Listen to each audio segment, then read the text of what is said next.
Pappy's back this week. Still working down here in the basement and getting the shop put together. It's an ongoing project, it really is. And I just want to get the Firebird from the garage upstairs down here. I'm starting to get a little bit of ice on the windows and so forth in the morning. And I'd like to pull my little Freddy the Ford in. That way I don't have to deal with scraping in the morning before I go to work.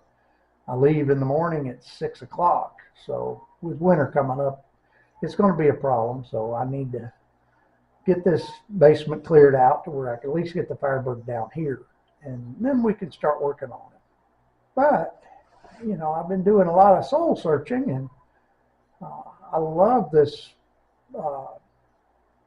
setup that I'm building down here for myself. I'm coming up on retirement age.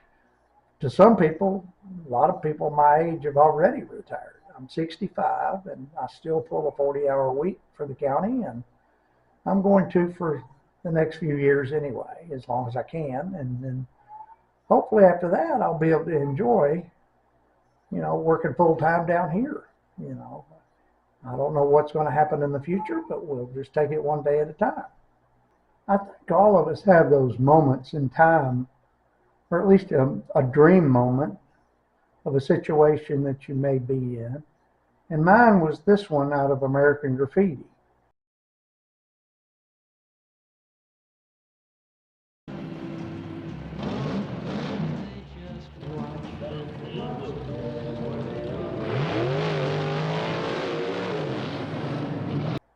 And let me tell you, I've never heard such a sweeter sound than an old big block Chevrolet clearing its throat.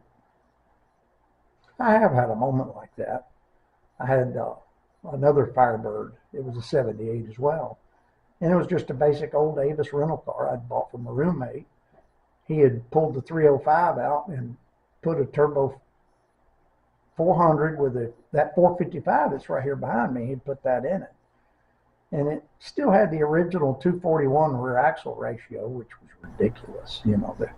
You couldn't get any traction with the car. If you hit the throttle, it just spun. But when you were cruising down the freeway at 55 or 60, it'd grab and go. Even though you only had that one gear, you'd hit 80 before it shifted to second, at 5,000 RPM.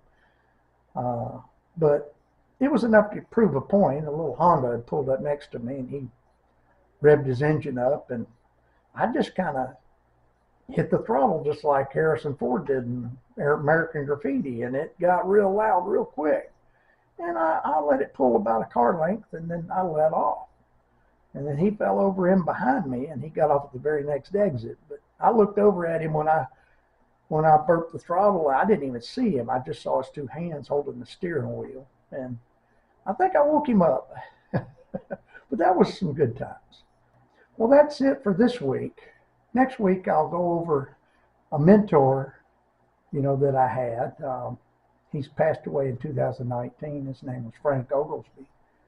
And he'd tell me different stories, when we'd get together. And I've got one for you that was his ultimate fantasy, kind of like mine with that, the 55 Chevrolet there, revving that throttle, shutting him down without even racing him.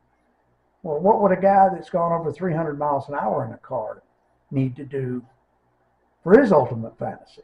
I'll tell you that one next week.